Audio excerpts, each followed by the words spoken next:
John Smith, soltero de 29 años, químico de profesión, viajó desde Glasgow tras licenciarse para trabajar en un laboratorio farmacéutico. Hace 2 meses, después de un año en España, la empresa, obligada a reducir personal, ha despedido a John y eso le ha hundido. John tiene pocos amigos y lleva una vida solitaria y muy ordenada. En eso soy igual que mi padre, refiere, que se encierra en su despacho y con todo perfectamente colocado se pasa el día trabajando sin ver a nadie. Pero ahora me siento incapaz de trabajar, soy incapaz de pensar. No se siente cómodo con las relaciones sociales. Pensó que cambiar de entorno le ayudaría, pero su inseguridad con el lenguaje coloquial ha acentuado su aislamiento. Siempre se ha sentido un poco triste y aburrido, pero ahora, sin trabajo, no sabe qué hacer. Se despierta de madrugada y no logra volver a dormirse. No se concentra, no tiene apetito y se siente permanentemente cansado. Sufre, además, de jaquecas persistentes. No tiene fuerzas para buscar otro trabajo. Dice que ha perdido la ilusión por la vida, que no disfruta ni le encuentra sentido a nada.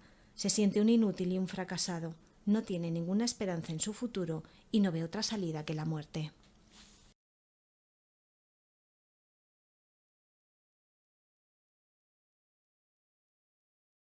La depresión mayor es una alteración del estado de ánimo, el cual se encuentra normalmente bajo. Como hemos visto, incluye una serie de cuadros clínicos con sintomatología muy variada. Estos síntomas pueden agruparse en 2 tipos definidos: síntomas psíquicos o emocionales, como el estado de ánimo deprimido, falta de concentración, sentimientos de culpa, desesperanza o ideación del suicidio. Síntomas somáticos o físicos, como la pérdida de apetito, alteraciones de sueño, fatiga o molestias físicas. Pero, ¿qué está ocurriendo en el cerebro de John para que se produzcan estos síntomas? ¿Cuál es la causa? Aunque el origen primario de la depresión aún no se ha establecido, pueden determinarse 3 tipos de causas. Causas genéticas. La relación herencia-depresión en la génesis de los episodios depresivos es clara. Existe una mayor tasa de trastornos afectivos en los familiares de pacientes depresivos que en los de sujetos sanos, más acusada en los trastornos mayores. Si una persona padece una depresión mayor, las probabilidades de que un hermano, uno de sus padres, como en el caso de John, o un hijo sufran también de depresión es del 25%. Este porcentaje aumenta hasta el 75% en el caso de los gemelos homocigóticos, incluso en los separados al nacer. Causas biológicas. La depresión se produce por una descompensación o pérdida de equilibrio entre determinadas sustancias cerebrales.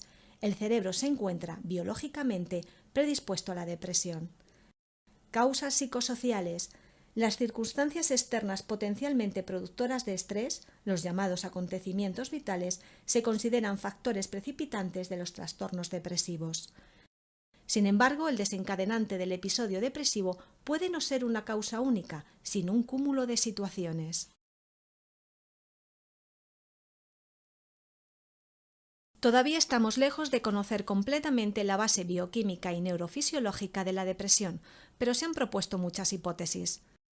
La hipótesis monoaminérgica, que considera responsable de los síntomas depresivos a una alteración de los niveles de neurotransmisores, es la que tiene actualmente más aceptación. Para comprender dicha hipótesis, primero vamos a ver cómo funciona un neurotransmisor.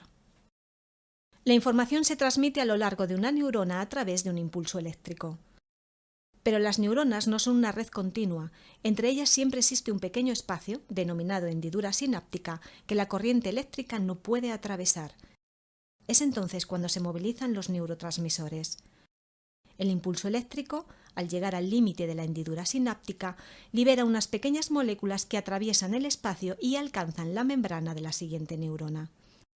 Allí se unen a sus receptores específicos y desencadenan una serie de acontecimientos que en última instancia se traducen en la continuidad del impulso eléctrico, y así sucesivamente. Una vez cumplida su misión, las moléculas de neurotransmisor son recaptadas por las neuronas para evitar que sigan estimulando los receptores e impidiendo la transmisión de señales posteriores. Actualmente se conocen más de 50 sustancias que actúan como neurotransmisores. La hipótesis monoaminérgica considera el desequilibrio entre 3 de estos neurotransmisores, 3 monoaminas, la serotonina, la noradrenalina y la dopamina, responsable de la depresión. Por tanto, aunque no son las únicas, vamos a centrarnos en estas 3 sustancias.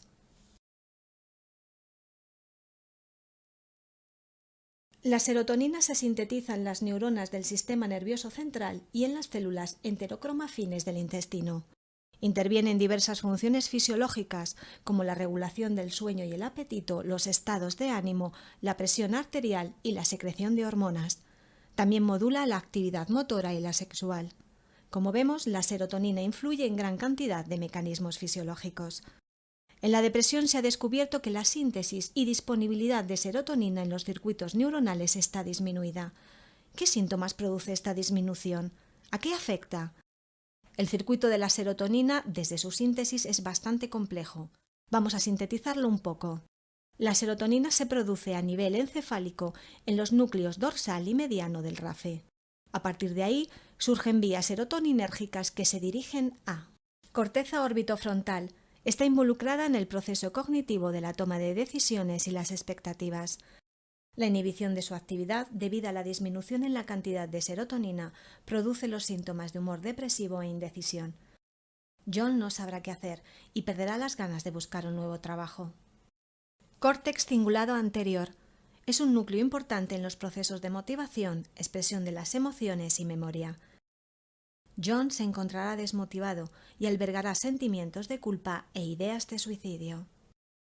Hipotálamo. Interviene en la regulación de la mayor parte de las funciones del sistema neurovegetativo como el hambre e influye en los estados de ánimo. John perderá el apetito o en algunos casos comerá más de la cuenta y engordará. Además, perderá interés por actividades que antes le gustaban. Formación reticular. Mantiene el equilibrio sueño-vigilia. En el caso de John, como la cantidad de serotonina que activa la formación reticular ha disminuido, sufrirá de insomnio persistente o, por el contrario, de hipersomnia. Cuerpo estriado. Es uno de los componentes del sistema de ganglios basales que interviene en la modulación del movimiento. John sufrirá cansancio físico y enlentecimiento psicomotor o, por el contrario, agitación. Médula espinal. La médula espinal es la vía de conducción de los impulsos, tanto motores como sensitivos, entre cerebro y organismo. Su asta dorsal es el principal lugar de integración de la sensación dolorosa. La reducción de la concentración de neurotransmisores disminuirá el umbral de percepción, lo que se traducirá en síntomas somáticos de dolor y cansancio. Las jaquecas persistentes de John pueden tener su origen en la disminución de serotonina a este nivel.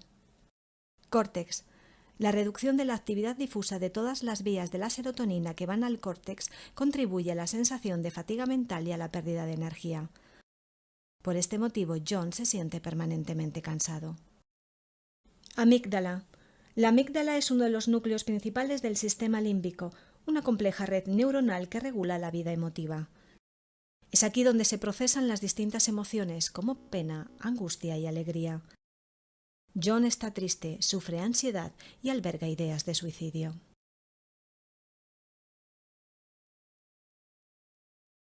La noradrenalina es otro de los neurotransmisores con más importancia en la génesis de la depresión.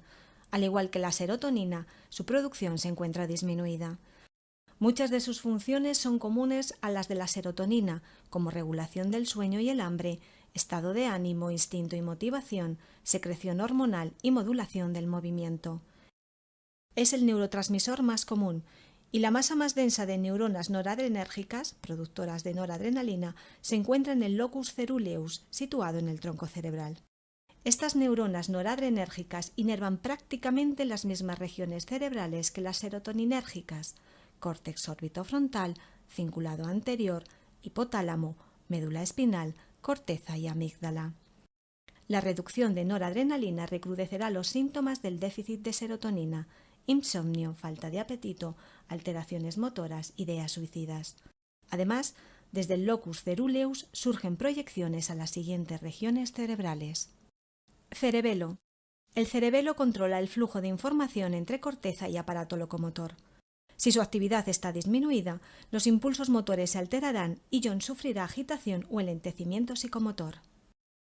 Córtex prefrontal dorsolateral. Regula la atención y la función ejecutiva. John se distraerá con facilidad y no sabrá qué hacer.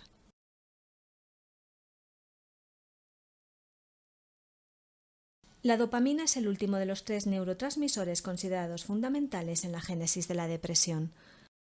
Actúa principalmente a nivel del circuito de ganglios basales y su disminución produce más o menos los mismos síntomas que aquejan a un enfermo de Parkinson. John presentará movimientos agitados o enlentecidos, anedonia, cansancio mental y físico y falta de decisión. Aunque ya hemos visto que la serotonina, la noradrenalina y la dopamina desempeñan los papeles más importantes en la génesis de la depresión, también intervienen otros neurotransmisores. Entre ellos destacan los opioides, GABA, glutámico, neuroquinas, etc., y muy especialmente las hormonas relacionadas con el eje del estrés como son el CRF, factor de liberación de corticotropina, y los glucocorticoides. Se ha demostrado que en la depresión existe una gran vulnerabilidad al estrés, con aumento del CRF y resistencia de los receptores de los glucocorticoides, y a la inversa, el estrés sostenido podría originar síntomas de depresión. ¿Y qué sucede con estas estructuras cerebrales cuando su actividad se reduce durante un tiempo prolongado? Pues que como un músculo que no se usa, se atrofian. No se conoce a ciencia cierta la secuencia de cambios que la disminución de neurotransmisores ocasiona en las células. Sin embargo, se ha comprobado que una de las alteraciones iniciales es la pérdida de funcionalidad de los receptores o incluso la disminución de su número. Si a la neurona llega menor cantidad de, por ejemplo, serotonina, ya no es necesario un número tan grande de receptores y poco a poco van desapareciendo.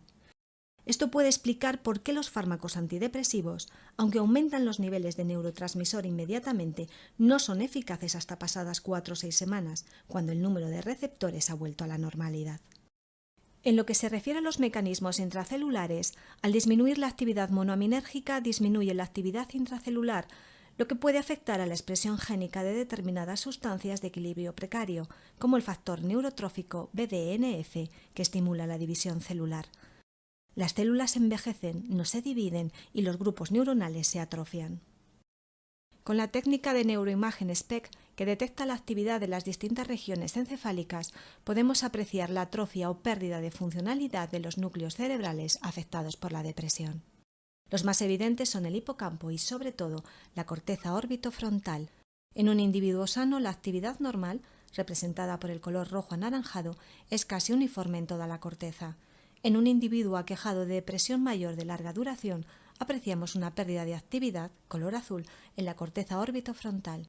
Los fármacos antidepresivos pueden, a largo plazo, invertir esta situación, restableciendo el equilibrio entre neurotransmisores y la actividad normal de los núcleos encefálicos.